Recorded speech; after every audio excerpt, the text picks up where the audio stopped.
Big బాస్కి తలనొప్పి అంతా ఉల్టా పల్టా. స్టార్ మా ఛానల్ వాడికి పచ్చి వెలక్కాయ గొంతులో ఇరుక్కున్నట్టు అయింది. మింగలేడు, కక్కలేడు. పాపం జూనియర్ ఎన్టీఆర్ ఎంతో కష్టపడి ప్రారంభ షో భలే రక్తి కట్టించాడు. సూపర్గా లాంచ్ అయింది ప్రోగ్రాం. తెలుగు టీవీ ప్రేక్షకుల్లో బాగా ఆసక్తి కూడా పెరిగింది. మొత్తం 14 మంది హౌస్ మేట్స్లో ఒకరు ముమైత్ ఖాన్. ఇప్పుడు అందరూ ఆ బిగ్ బాస్ ఇంట్లోకి వెళ్ళిపోయారు. జూనియర్ ఎన్టీఆర్ ఆ ఇంటికి తాళం వేసి ప్రేక్షకులందరికీ చూపించేశాడు. 70 రోజుల పాటు ఎవరు ఆ ఇంట్లో నుంచి బయటికి రావద్దు. ఇక ఇప్పుడు ఏం చేయాలి? ఆ బిగ్ బాస్ ఇంట్లో ఉన్న ముమైత్ ఖాన్ తప్పనిసరిగా బయటకు వచ్చి 21న సిట్టు ముందు హాజరు కావాలి కదా.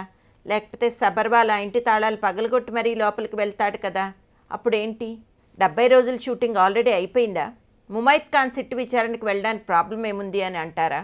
అలా అయితే బిగ్ బాస్ మరీ ఇరకాటంలో పడ్డట్టే. ఎందుకంటే అది నిజానికి రియాలిటీ షో.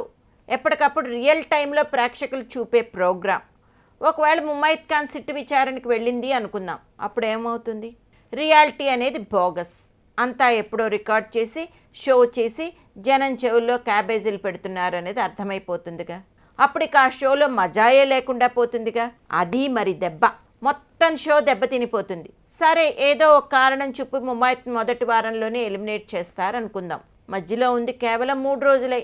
తూతూ మంత్రంగా ఏదో చూపించేసి ఆమె ఎలిమినేట్ అయినట్టు చూపాలని వాళ్ళు అనుకుంటున్నారు అనేది నమ్ముదాం కాసేపు. మరి మొత్తం ఏ రోజు ఏం చూపించాలో ముందే ప్రిపేర్ చేశారు కదా.